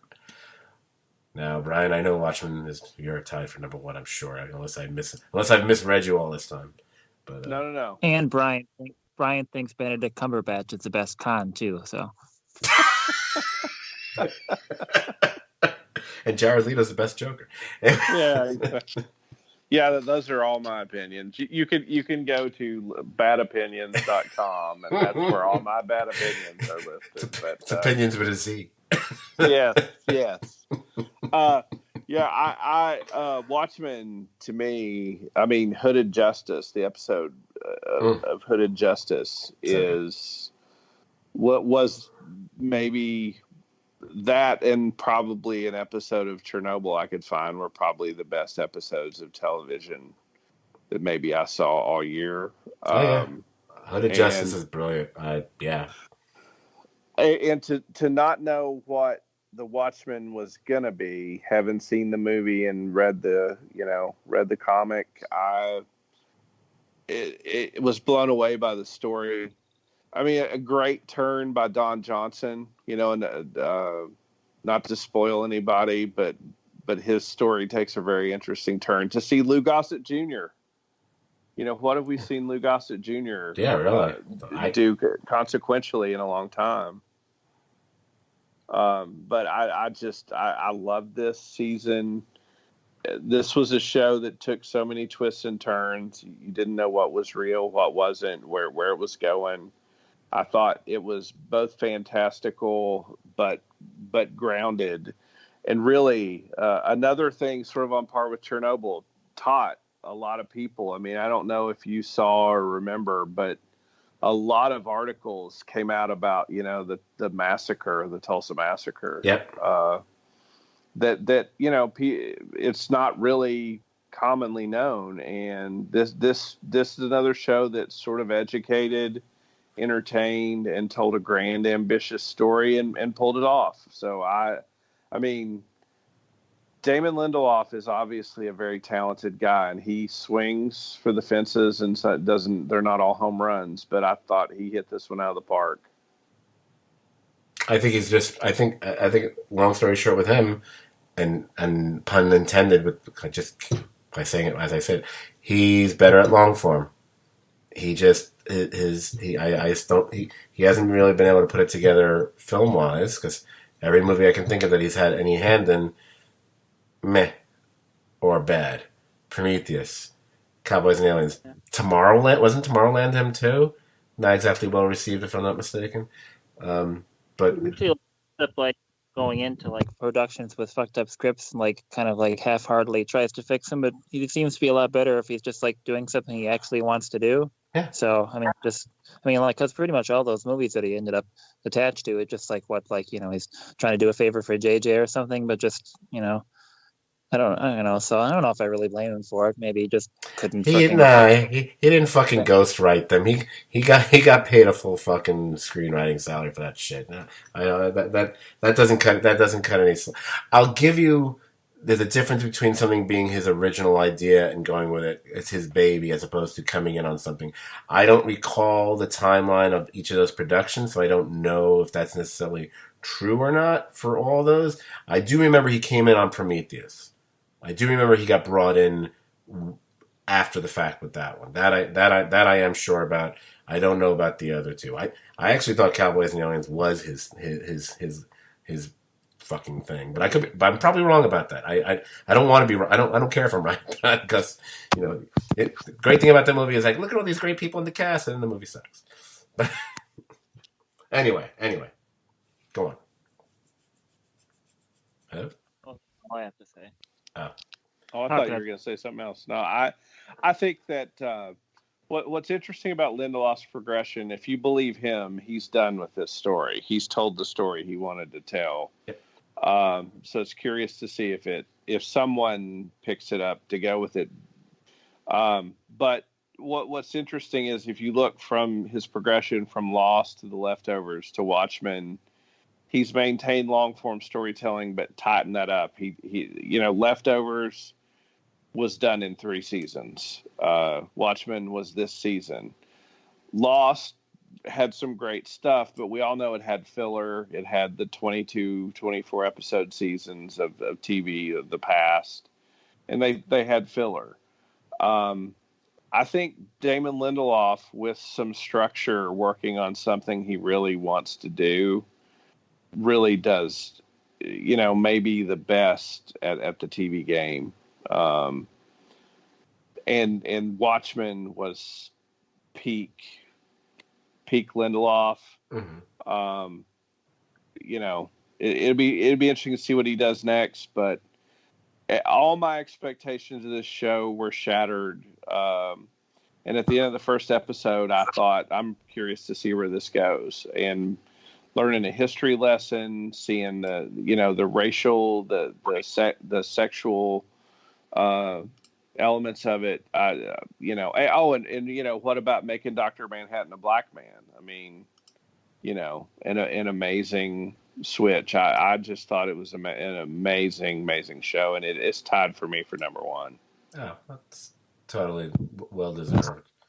I'm actually. Yeah, I really need to. Come on, I'm sorry. I haven't watched any of it just because I wanted to read Watchmen first, and I couldn't find my copy of it, so I just never got around to watching the show. Even though I read it a few times, I just wanted to reread it before I watched it, just because I figured I'd, pick a little bit more, because it's been several years, but I just don't know where my copy of it is. So, oops. But I can watch. I haven't been spoiled or anything. I know, like, the show, like, brought, like, whatever bullshit happened in Tulsa, like, in reality into, like, the public knowledge, which is a good thing. But other than that, I don't really know shit about the show, so that's a good thing. Right. But one of these days. I am actually, while you guys are chatting about it, I'm actually looking over Lindelof's career thing, just so I have it more in my head here. Oh God, we didn't even know about that. All right, so based on what just just to finish up what we were talking about before, just because I'd rather leave the listeners being more informed than I left them. All right, so my impression is he was probably brought in as one of 8 million people who worked on the Cowboys and Aliens screenplay. That seems pretty clear. I think there's like 6 or 7 writers, listed on that one. Prometheus, I feel like he might have actually had a bigger hand in because it's just him and one other person. It looks like that might have been more of a collaboration. The same applies for, hey, the one we forgot about, Dan.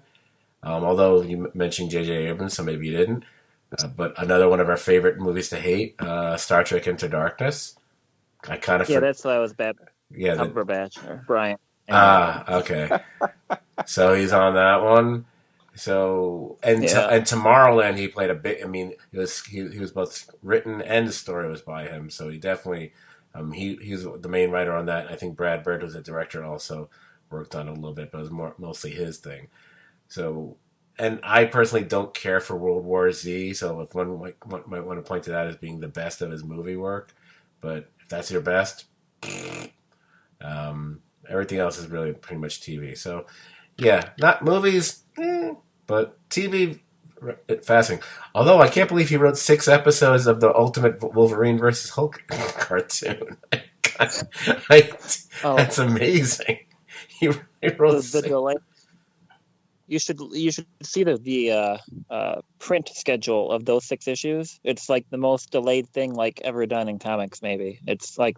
I mean, like between a couple of the issues, it was literally years, like a few years. It was the most delayed, like fuck up thing ever. Oh, and it was a fast artist, just he wasn't getting around to it. There was something like that with like Kevin Smith doing this Spider-Man Black Cat comic, which just took forever. Like I think there was like a year between issues or something like. Maybe not as long as the thing you just mentioned, but it was one of those like, why are we even bothering him? Or it's not even that good a story.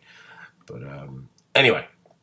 All right. Okay. So I guess that's my top 20. That's Brian's choices for what was great this year, and a couple things that Dan watched too. There's one other thing I need to talk about.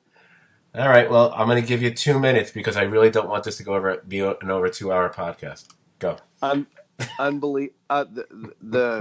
The show Unbelievable. Amazing female performances, a realistic story of women detectives tracking down a serial rapist. But Toni Collette, Merritt Weaver, and the young girl who plays the victim, I'm forgetting her name.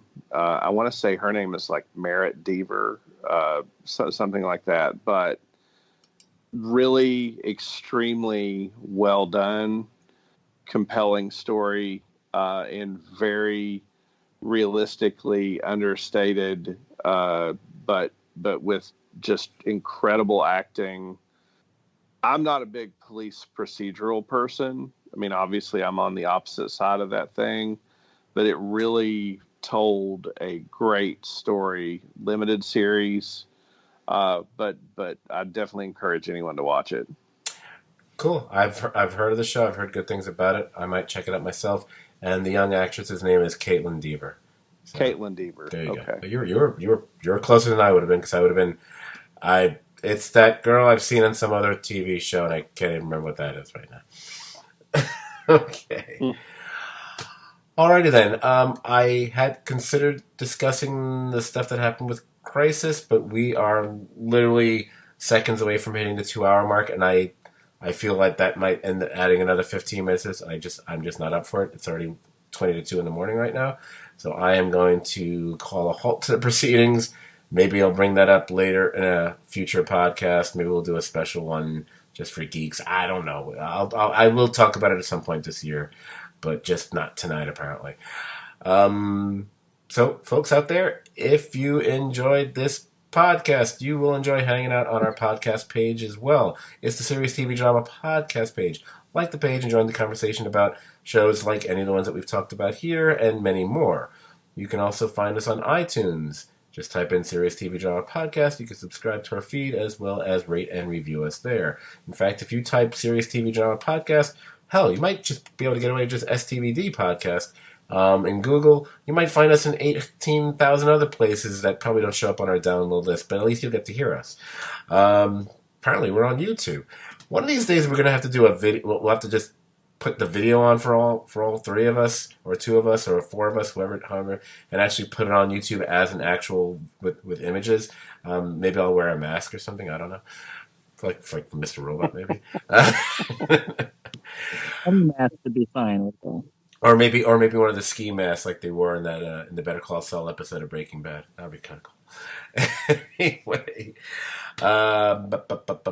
oh yeah, and oh god, we actually do have a Twitter handle there, which is rarely used, but it's there. Our Twitter handle is at STVD Podcast. It's STVD as in Serious TV Drama Podcast. Hey, you know what? I should have been saying this for years. Not that anyone will ever use it. We actually have an email address, and it took me until podcast 243 to remember it. It wasn't until a couple weeks ago I actually remembered the password. If for some strange reason anyone ever wants to email us, or just like maybe send us some like cool porn links, I don't know.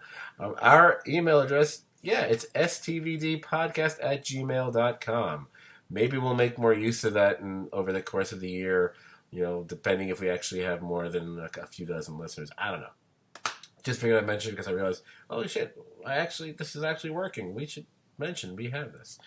In fact, I think we actually have a webpage somewhere, which has been gathering dust since after like the 5th episode that we did. It's out there somewhere. It's weird. Oh man, it's like someone started constructing a building and they're like, and they walked away. All right, so that's it for tonight's podcast. We will be returning in some form, probably hopefully early to middle of next week, because a certain little show called Better Call Saul is coming back with premiering 2 nights in a row. The first 2 episodes will be on Sunday night and Monday night. So we will be pumping out a podcast that week for that, because we are most definitely covering Better Call Saul. Dan will be here when you can. It's possible Brian might have to sit in for you a couple times. My schedule is going to be a little wonky as well. We'll figure it out, because we now know there's only going to be... They've made it clear that this season and the one after it will be the final 2 seasons of Better Call Saul, so we know we know we're heading towards the conclusion of this show, so I'm very excited about that. Yeah, looking forward to it, for sure. Oh. Mm-hmm. Good stuff. Good stuff. And there are some other things that are also that are in the pipeline TV-wise that will set off our alarm bells as well in the next couple months. Obviously, Fargo is, I believe, coming in April, and I think there's something coming in mid to late March that might be podcast. I feel like there's a Netflix show that's going to pop up that might be a single podcast worthy. I want to say it might be the 2nd season of Haunting of Hill House. It might be that. I'm not sure. It might be something else. It might be something I'm forgetting. There's something. I know what it is. What is it? 'Cause I'm stupid. I can't think what it is. It's the 3rd season of Ozark. Oh, well, definitely, yeah. Ozark's become that show. April. I mean, don't worry, Brian. We will not ask you to podcast about it, because we know that you're, you don't think it's like a quality show or anything. So. That's not true at all. It's not. What's the Game of Thrones episode again? If I would have made a list of 20, it probably would have made the list. Okay. What, that episode of Game of Thrones? No. Ozark. Ozark wasn't on last year. Otherwise, it would have been on my list. That's what I'm. Okay, I see what y'all are doing. I'm not participating. Oh, it's okay. No participation trophy for you. All right. Well, thank you for climbing aboard so you could, lend your insights and be made fun of. So, thanks. Always. Gotta get it in while we can. That's what she said. Thank for joining us, Brian. It's always a pleasure. You do a good job. I enjoy talking to and spending time with you, gentlemen. Oh, it's so sweet. And we are now about half the length of the Irishman. So, no. All right. Oh man, I can't believe I actually thought we'd get this whole list done in an hour and a half. Oh, what was I thinking? I forgot my big mouth. All right. So anyway, Brian, thanks so much for being here. Dan, thanks for being you. Sorry about that.